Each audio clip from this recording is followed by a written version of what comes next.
Bye bye Pinarayi എന്ന് പറഞ്ഞ് പിണറായി വിജയന് result വരുന്നതിന് മുമ്പേ യാത്ര അയക്കാൻ കുറച്ചു പേര് കാത്തിരിക്കുന്നുണ്ട്. അവരോടൊക്കെ ഒന്നേ പറയാനുള്ളൂ, ചാരമാണെന്ന് കരുതി ചെകയാൻ നിൽക്കണ്ട. കണ്ണിൽ കെട്ടിട്ടില്ലെങ്കിൽ പൊള്ളു.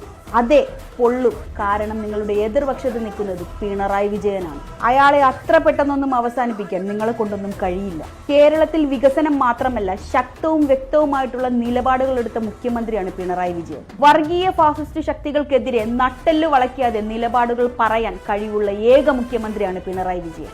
ബീഫ് നിരോധനം, പൗരത്വ ഭേദഗതി ബില്ല് പോലെയുള്ള കാടൻ നിയമങ്ങൾ കേന്ദ്ര ഗവൺമെന്റ് നടപ്പിലാക്കാൻ ശ്രമിച്ചപ്പോൾ അത് കേരളത്തിൽ നടപ്പിലാക്കാൻ കഴിയില്ല എന്ന് പറഞ്ഞ ആർജവമുള്ള മുഖ്യമന്ത്രിയാണ് പിണറായി വിജയൻ. പ്രളയവും നിപ്പയും കൊറോണയും പോലുള്ള ഒരുപാട് വെല്ലുവിളികൾ നേരിടേണ്ടി വന്നപ്പോഴും മലയാളികളെ ചേർത്ത് പിടിച്ച ഒരു മുഖ്യമന്ത്രിയുടെ പേരാണ് പിണറായി വിജയൻ. EMS നമ്പൂതിരിപ്പാട്, പട്ടം Thanupillai, R Shankar, C Achutha Menon, K Karunakaran, AK Antony, CH Muhammad Koya, Nayanar, Oommen Chandy, VS Achuthanandan, അങ്ങനെ എണ്ണം പറഞ്ഞ പല പ്രഗത്ഭരും കേരളം ഭരിച്ചിട്ടുണ്ട്. പക്ഷേ കേരളത്തിന്റെ ചരിത്രത്തിൽ ആദ്യമായി ഒരു തുടർഭരണം നടത്തി 10 കൊല്ലം ഭരിച്ചു പൂർത്തീകരിച്ച ഒരേ ഒരു മുഖ്യമന്ത്രിയുള്ളൂ, അതാണ് പിണറായി വിജയൻ. ആ പിണറായി വിജയനെയാണ് റിസൾട്ട് വരുന്നതിന് മുമ്പ് നിങ്ങൾ ബൈ പറയുന്നത്.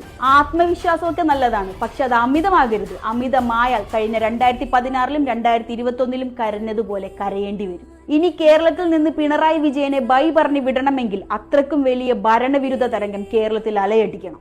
അങ്ങനെ ഒരു തരംഗം ഉണ്ടാകാനുള്ള ഒന്നും തന്നെ കേരളത്തിൽ ഉണ്ടായിട്ടില്ല. ഇവിടെ ചിലപ്പോൾ സംഭവിക്കാൻ പോകുന്നത് 2 കാര്യങ്ങളായിരിക്കാം. ഒന്ന്, കുറഞ്ഞ സീറ്റിൽ പിണറായി വിജയൻ വീണ്ടും അധികാരത്തിൽ വരും. അല്ലെങ്കിൽ ഈ തവണ കേരള നിയമസഭയിൽ UDFന്റെ ശക്തമായ പ്രതിപക്ഷ ടീം ഉണ്ടാവും. എന്താണ് നടക്കാൻ പോകുന്നതെന്ന് മെയ് മാസം 4-ാം തീയതി ബാലറ്റ് വെട്ടി പൊട്ടിക്കുമ്പോൾ അറിയാം. Download ShareChat.